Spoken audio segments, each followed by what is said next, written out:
సిద్దిపేట జిల్లా దుబ్బాకలో వరుస దొంగతనాలకు పాల్పడిన నేరస్తుడు భిక్షపతిని అరెస్ట్ చేసినట్లు సిపి రష్మి పెరుమాల్ తెలిపారు. సీసీ కెమెరాలు, టెక్నాలజీ ఆధారంగా 6 ప్రత్యేక బృందాలు శ్రమించి నిందితుడిని పట్టుకున్నాయన్నారు. నిందితుడిపై గతంలోనే 63 కేసులు ఉన్నాయని, జైలు నుంచి వచ్చాక మళ్లీ దొంగతనాలకు పాల్పడ్డాడని చెప్పారు. అతని నుంచి 80 తులాల బంగారం, 5.5 కిలోల వెండి స్వాధీనం చేసుకున్నారు. అలాగే చిన్న కోడూరులో ఆటోల దొంగతనం కేసును 2 రోజుల్లోనే ఛేదించినట్లు సిపి వివరించారు. ఈ సందర్భంగా సిబ్బందిని అభినందించారు.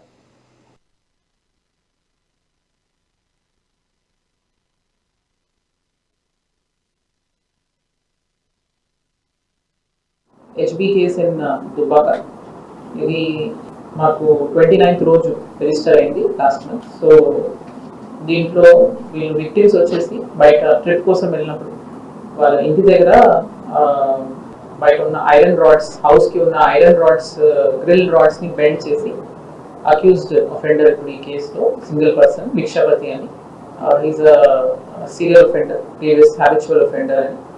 He has entered the premises. ఇట్లా ఐరన్ రాడ్స్ ని బెండ్ చేసి లోపలికి వచ్చి అక్కడే లోపలే లాకర్ కీ, వాళ్ళు పెట్టుకున్న హౌస్ లో ఉన్న లాకర్ కీస్ అక్కడే వాళ్ళు అక్కడే వదిలేసి వెళ్ళారు. సో ఆ కీస్ తోనే డైరెక్ట్లీ ఓపెన్ చేసుకుని దాంట్లో ఉన్న property he has taken.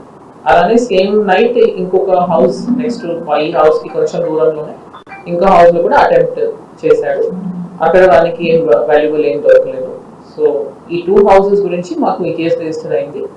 So previous history ఈ పర్సన్ది చూస్తే 63 కేసెస్ ఉన్నాయి ఈ హ్యాబిచువల్ అఫెండర్ మీద.